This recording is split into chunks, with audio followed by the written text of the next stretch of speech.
Wil Jones is one of 6 talented brothers who all played pro ball, and while Caldwell is the most known, Wil was a great player in his own right.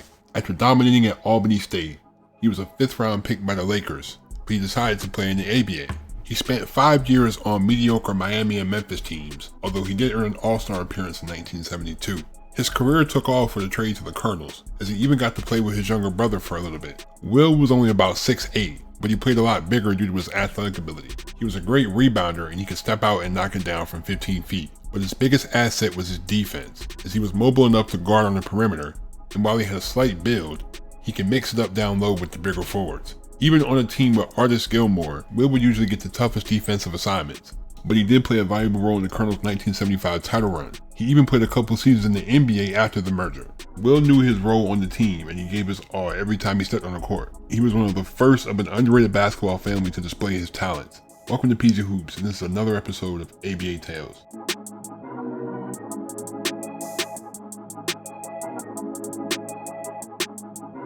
Wil Jones was born on February 27, 1947 in McGehee, Arkansas, one of 8 children. After a nice career at Desha Central High, he committed to play at Albany State, an HBCU in Georgia. His 3 younger brothers would follow in his footsteps and all play for Albany State as well. Wil was a star for the Golden Rams, leading them to 3 straight conference titles. He was named an All-American after averaging 22 points and 24 rebounds as a senior. Wil was a 5th round pick by the Lakers in 1969, as he was also drafted by the Miami Floridians, but he chose to play in the ABA. This Miami team was in shambles, as 22 different guys suited up for them. Despite his dominance in college, Wil still needed some time to develop, so he was brought along slowly. He finally got a chance to play big minutes, dropping 20 points and 13 rebounds the day after Christmas against Denver. He really picked up his play after this, recording 18 more double-doubles. Amongst all the chaos, Don Seidel, Donnie Freeman, Skip Thorin, and Simi Hill all had solid seasons. Miami just wasn't consistent enough to compete, finishing 23 and 61. Wil's offensive game was still a work in progress, but he was a great rebounder, showing some defensive potential as well, averaging 8 points and 8 rebounds.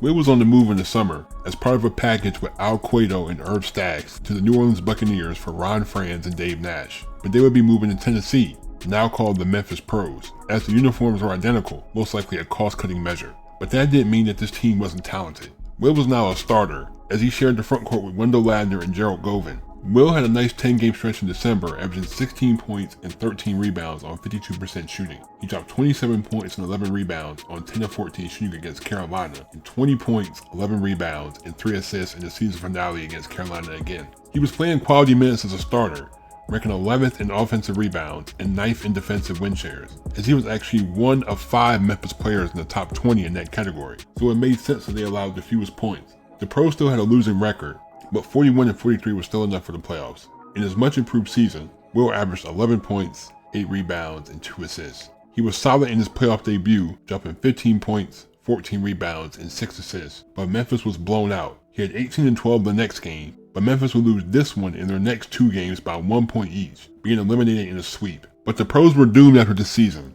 as both of their starting guards left for more money. This left them with a backcourt of Charlie Williams and Johnny Newman. Wil would have the biggest offensive role of his career, and he would turn in a great season. He dropped 28 and 13 in the season opener, 23 and 12 2 games later, and 22 and 19 on November 2nd against Kentucky. He was also playing hard at the defensive end, although he was foul prone. Wil was 12th in rebounds and 5th in defensive win shares, earning an all-star selection. He was pretty consistent after the break as well, but the Pros were terrible offensively, ranking last in field goal percentage and second last in 3-point and free throw percentage, so they finished with a 26 and 58 record.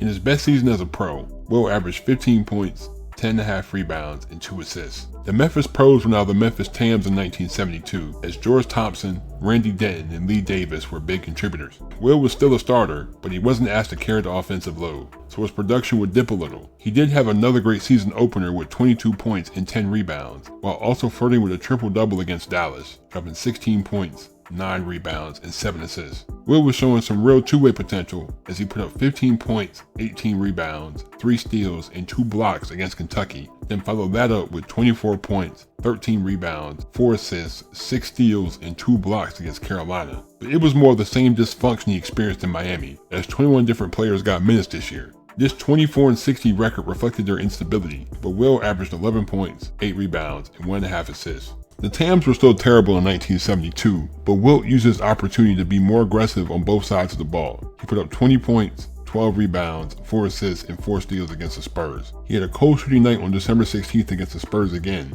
but he filled up the stat sheet with 8 points, 13 rebounds, 4 assists, and 5 blocks. He had his first career 30-point game against Kentucky, even making a three-pointer. Wilt was quietly establishing himself as an underrated defender in the league, finishing 18th in rebounds, 16th in steals, and 13th in blocks. The Tams were on their last legs as a franchise, finishing near the bottom again at 21-63. Wilt averaged 13 points, 8 rebounds, 2.5 assists, 1.5 steals, and a block.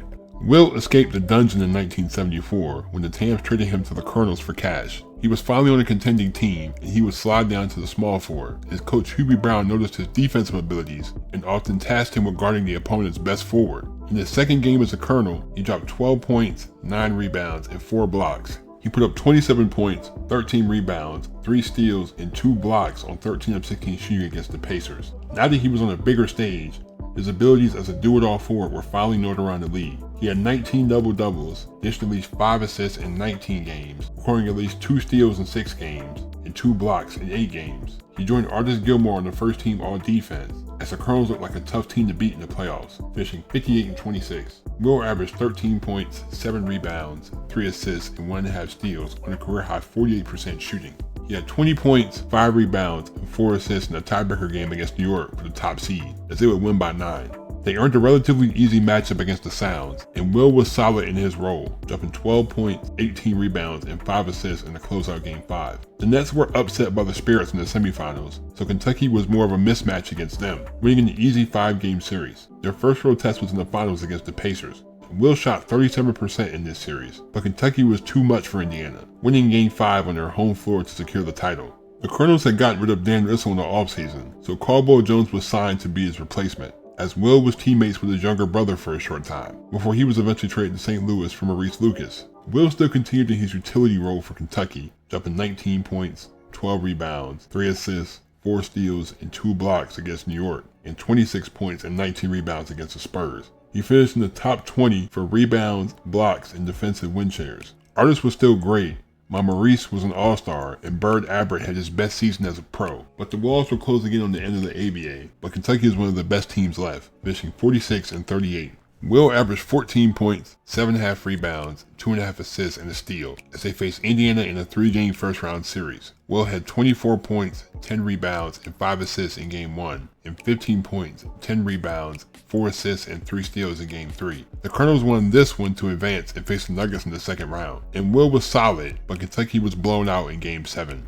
Wilt was picked up by the Pacers in the dispersal draft, as he was slotted in as the starting power forward in his NBA debut. He really shined as a defender, as in his 5th game, he shot 1 for 12, and he grabbed 12 rebounds, stole the ball 3 times, and blocked 4 shots. On the day after Christmas, he put up 10 points, 11 rebounds, 3 assists, 4 steals, and 5 blocks. And a week later, he dropped 23 points, 16 rebounds, 5 assists, 3 steals, and 3 blocks. Billy Knight, Don Buzzi, and John Williamson all had stellar seasons, but the Pacers were just an average team at this point, finishing 36-46, missing the playoffs. In his first NBA season, Wilt averaged 13 points, 7.5 rebounds, 2.5 assists, 1.5 steals, and a block. Wilt signed with the Braves as a free agent in 1977, but he would be a reserve this time, sitting behind John Shumate, Marvin Barnes, and Larry McNeil. He got the start on December 18th against Milwaukee and dropped 4 points, 7 rebounds, 4 assists, 2 steals, and 4 blocks, followed by a season-high 17 points, 9 rebounds, and 4 assists against the Lakers. The Braves were still recovering from the loss of Bob McAdoo, so they were struggling as a franchise, only winning 27 games.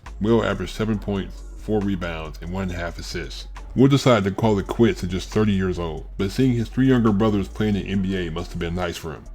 Wil Jones came into the ABA as a raw prospect, still learning how to be a complete player. He was in relative obscurity playing for bad teams, but this gave him a chance to make mistakes and work on his game. He earned an all-star appearance, but Wilt was at his best as a jack-of-all-trades type of player. He was decent in the post, had a nice 15-foot jumper, could crash the glass, and most importantly, play lockdown defense. Once he got to a bigger market in Kentucky, his value as a glue guy was finally recognized, as he helped the Colonels win a championship. Wilt wasn't a superstar in the ABA, but he was a star in his own role, and part of an amazing family of brothers. Thank you guys, I really appreciate y'all for supporting. I didn't know that he was part of the Jones family. They have 4 brothers that play in the NBA, 6 of them that all play professional basketball. Then you have Oliver. He's the first one to go to Albany State, but then he ends up being the coach for almost 30 years right after he graduates. That's crazy. Shout out to Wil, man. Wil was a great player. He's a very good utility guy, someone that you really would want on your bench, because someone who's good at everything. You know, he can bring the ball down the court, he can shoot the outside shot, he can play defense, he can rebound, he can pass. Or like a Draymond Green type of guy.